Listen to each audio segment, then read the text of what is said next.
বিদেশ থেকে ওরা আসুক আর জলে ভেসে আসুক, তাদের প্রস্তাবিত সংস্কার যদি দেশের ভালো করে, তোমার সমস্যাটা কি? কারিনা, তুমি বরং দু একটা সংস্কারের কথা বলো যেগুলো দেশের জন্য খুব ভালো। মাত্র দু একটা? আচ্ছা, অন্তত দুইটা তো বলাই যায়। যেমন ধরো, নির্বাচনে মোট প্রার্থীর 33% নারী হওয়া লাগবে। একজন নারী হয়ে নিশ্চয়ই তুমি এর বিরোধিতা করবা না।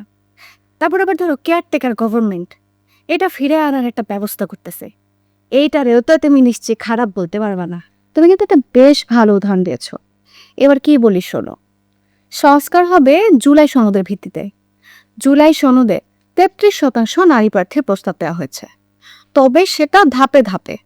প্রথমবার 5 ভাগ, পরের বার 10 ভাগ, আর এর পরের বার 15 ভাগ, এইভাবে।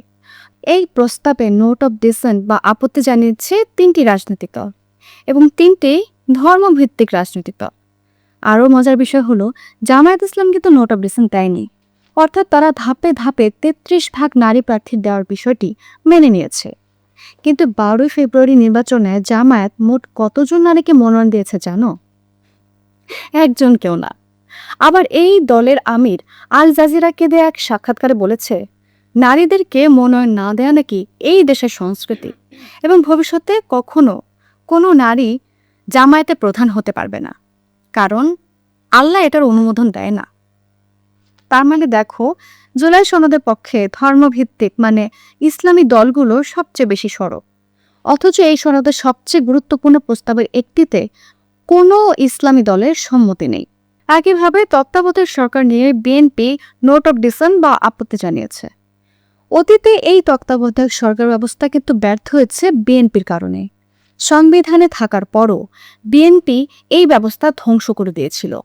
2001 সালে ক্ষমতায় এসে নির্বাচনকালে যেন নিজ পক্ষীয় বিচারপতিকে তত্ত্বাবধায়ক সরকারের প্রধান করা যায়, সেজন্যই কোনো রকমের জাতীয় ঐক্য ছাড়াই বিচারপতিদের বয়স বাড়িয়ে দিয়েছিল। বাকিটা তো তোমরা জানোই, রাজনৈতিক সংঘাত, 111 এবং সেনা সমর্থিত সরকার। অবশ্য তোমাকে এত কিছু না জানলেও চলবে।